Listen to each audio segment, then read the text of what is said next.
Hello, Business 240. This is Kenyatta Holmes. Another attempt of this presentation. So this is based off of my essay that I submitted last night on Chapter 8, Making Good Decisions. I wanted to touch base more on the 3 levels of decision making within a company, being strategic, tactical, and operational. Strategic is usually decisions made by the higher ups in the company, like the owner, CEO, stuff like that. And that's what sets the course of the organization. And then tactical decisions are the decisions that are decided to how we do things, and those are usually done by managers. And then operational decisions are made by employees, and it's usually how we run things, and it's usually just going based off the tactical decisions and the strategic decisions. So it kind of flows down, and we just do what they say basically in the operational decision making. But sometimes you go against what the strategic decisions are sometimes. Let's just use my company for example. This hasn't always been a decision, but recently they have made a decision that once a customer receives their drink and then drives off, if they haven't tasted it, they cannot come back to get it remade if it doesn't taste right, or they cannot go to another stand to have it remade either. You have to taste right then and there before you drive off. But who really, a lot of times I don't even drink my drink as I drive off. I wait kind of sometimes till I get out, because I'm just trying to get out the way because there's a line.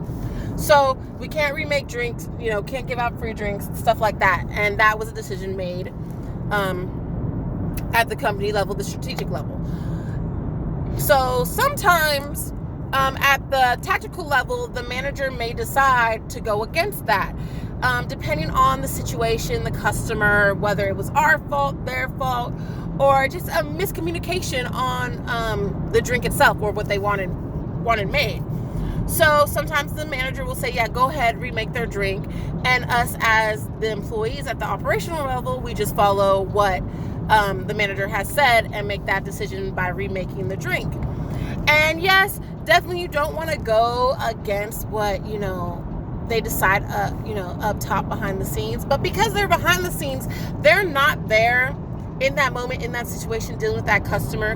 They don't really see what's happening, and that sometimes you have to break the rules to keep your customers. So we have a lot of customers that are regulars. And when I say regulars, I say come at least twice a day, 7 days a week. Buying 2 and 3 drinks, that's $20-some a day. Well, not even a day, a visit. Especially if they're doing 2 visits and getting the same drinks, because sometimes they always get the same drinks. That could be $40 a day.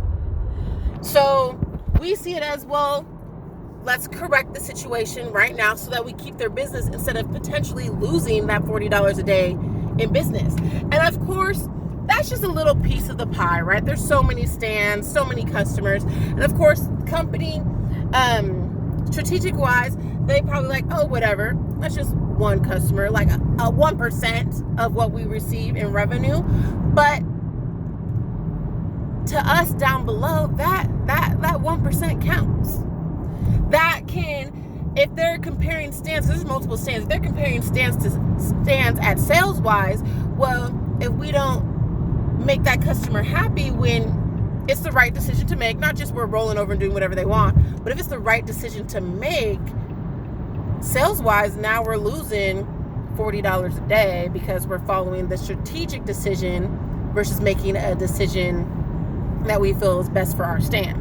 So sometimes we go against it, and yeah, definitely it's not something you should do all the time, but sometimes it's what you got to do, decision making, when it comes to decision making. And also another point I wanted to, actually no, that's about it. So thank you for listening. Have a great day.